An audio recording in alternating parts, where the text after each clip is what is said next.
मला वाटतं दिघे साहेबांना जाऊन आज हे 24वे वर्ष आहे आणि आज दिघे साहेबांची मला वाटतं 74वी जयंती आपण साजरा करतोय। या ठाणे जिल्ह्याचं दैवत होतं आणि या ठाणे जिल्ह्यामध्ये धर्मवीर आम्ही स्वतःला भाग्यवान समजतो की आम्हाला दिघे साहेबांबरोबर काम करायची संधी मिळाली।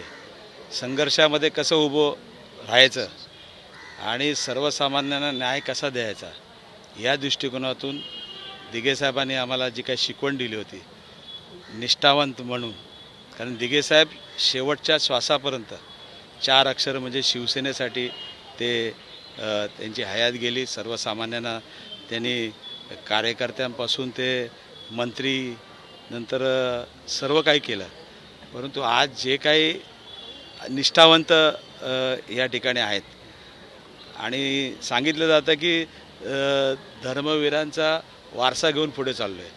मला वाटतं धर्मवीर आनंद दिघे साहेबांनी कधी जातपात बघितली नव्हती, कधी त्यांनी सामान्यातला सामान्य कार्यकर्ता त्या ठिकाणी उच्च पदापर्यंत त्यांनी नेऊन ठेवला होता आणि दिघे साहेबांनी स्वतःसाठी काही केलं नव्हतं। आज त्यांचं सर्व जीवन हे लोकांकरता त्यांनी अर्पण केलं होतं आणि ह्या दिघे साहेबांच्या माध्यमातून या ठाणे जिल्ह्यामध्ये असंख्य कार्यकर्ते या ठिकाणी तयार झाले आणि आज ते शिवसेना या 4 पक्षाशी म्हणजे उद्धव बाळासाहेब ठाकरे या पक्षाशी निष्ठावंत, ज्या पक्षाने हिंदू हृदय सम्राट शिवसेना प्रमुख बाळासाहेब ठाकरे यांनी या शिवसेनेला जन्म दिला आणि या ठाणे जिल्ह्यामध्ये धर्मवीर आनंद दिघे साहेबांनी या निष्ठावंतांची फौज त्या ठिकाणी निर्माण केली आणि आज तुम्ही बघितलं असेल की आज साहेबांना जाऊन 24 वर्ष झाली तरीसुद्धा साहेब सर्वांच्या मनामध्ये आहेत, हृदयामध्ये आहेत आणि त्यांचे विचार घेऊन आम्ही चाललेलो आहोत। आणि आज तुम्ही बघितलं असेल आज असंख्य कार्यकर्ते, आज महिला आघाडी असेल, आमची युवा सेना असेल, त्याचबरोबर आज तुम्ही बघितलं असेल आमचे सर्व कार्यकर्ते असतील, या ठिकाणी निष्ठेने काम करत आहेत आणि हेच खरे हे शिवसैनिक जे आहेत तेच खरे दिघे साहेबांचे वारसदार आहेत। प्रत्येक निवडणुकीमध्ये धर्मवीर आनंद दिघे यांचं नाव जे आहे ते वापरलं जातं, मात्र त्यांचं स्मारक जे आहे ते अजून देखील या ठिकाणी ठाण्यात बनलेलं जे शिवसैनिकांची मागणी। मला वाटतं धर्मवीर आनंद दिघे साहेबांचं जे स्मारक आहे, आज गेले कित्येक वर्ष ह्यांच्याकडे सत्ता आहे, हे स्वतः मुख्यमंत्री होते, हे स्वतः त्या ठिकाणी महाराष्ट्राचा कारभार 2.5 वर्षामध्ये कशा पद्धतीने चालवलं तुम्हाला सुद्धा माहिती आहे। आज ठाण्याची अवस्था काय झाली, आज तुम्ही त्या ठाणे महापालिकेच्या गेल्या वर्षीच्या बजेटमध्ये जवळजवळ 4 कोटीची तरतूद त्या ठिकाणी केली, परंतु अजून एक वीटसुद्धा लागलेली नाही। या शिवाजी मैदानामध्ये, ज्या शिवाजी मैदानामध्ये ऐतिहासिक अशा त्या ठिकाणी दिघे साहेबांचं स्मारक व्हावं म्हणून मी स्वतः त्या ठिकाणी प्रोजेक्ट त्या ठिकाणी दिला होता आणि त्या प्रोजेक्टला पास झालेला असतानासुद्धा या मंडळींनी फक्त राजन विचारे त्यांच्या गटात जात नाही म्हणून तो प्रोजेक्ट त्या ठिकाणी रद्द केला।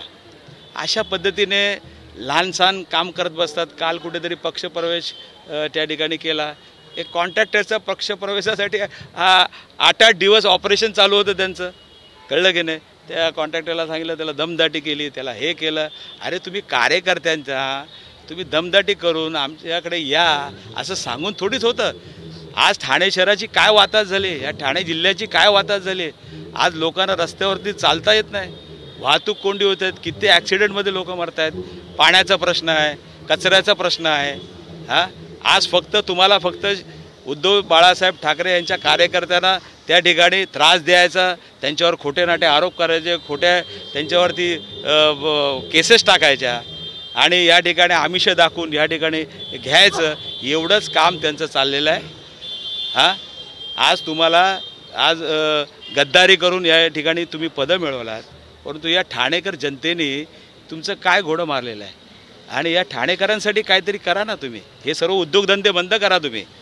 हे तुमचे जे उद्योग चालले आहेत, कार्यकर्त्यांवरती खोट्या केसेस टाकणं, त्यांना आमिष दाखवणं, खरेदी विक्री करणं, ह्याच्यापेक्षा या ठाण्यातून तुमचं हे झालेलं आहे. आणि शेवटी या 4 अक्षरांच्यामुळे तुम्हाला ओळखलं जातं.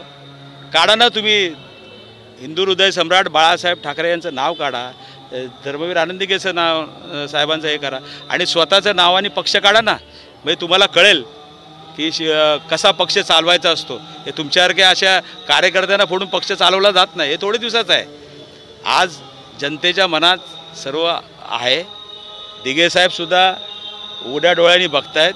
दिघेसाहेब गेलेले नाहीत, दिघेसाहेब आहेत आणि ते नक्कीच या शिवसैनिकांच्या पाठीमागे आहेत. जे निष्ठावंत आहेत त्यांच्या मागे आहेत आणि हे दिघेसाहेब नक्कीच यांना धडा शिकवतील. सर, एक वेगळा प्रश्न आहे. आज मुंबईमध्ये उद्धव ठाकरेंच्या उपस्थितीमध्ये बैठक पार पडणार आहे. ठाणे जिल्ह्याचे सर्व पदाधिकारी कार्यकर्ते काय नेमका? मला वाटतं या संदर्भामध्ये प्रत्येक जिल्ह्यामधून पदाधिकाऱ्यांची मीटिंग हे गेले महिनाभर चालू आहे आणि त्यानुसार त्या मिटिंगा चालू असतात. कार्यकर्त्यांची कशा पद्धतीने रूपरेषा असली पाहिजे किंवा काय केलं पाहिजे या दृष्टिकोनातून मला वाटतं या मीटिंग्स प्रत्येक पक्षाचा जे प्रमुख आहेत ते घेत असतात. मुंबई महानगरपालिकेची निवडणूक स्वबळावर लढण्याची मागणी शिवसैनिकांनी उद्धव ठाकरेंकडे केलेली आहे. मुंबईच्या ठाण्यातल्या शिवसैनिकांची नेमकी काय मागणी असणार आहे? मला वाटतं आमचे पक्षप्रमुख उद्धव ठाकरे साहेब आहेत. जे उद्धव ठाकरे साहेब आम्हाला आदेश देतील त्याप्रमाणे आमचे शिवसैनिक त्या ठिकाणी काम करतील.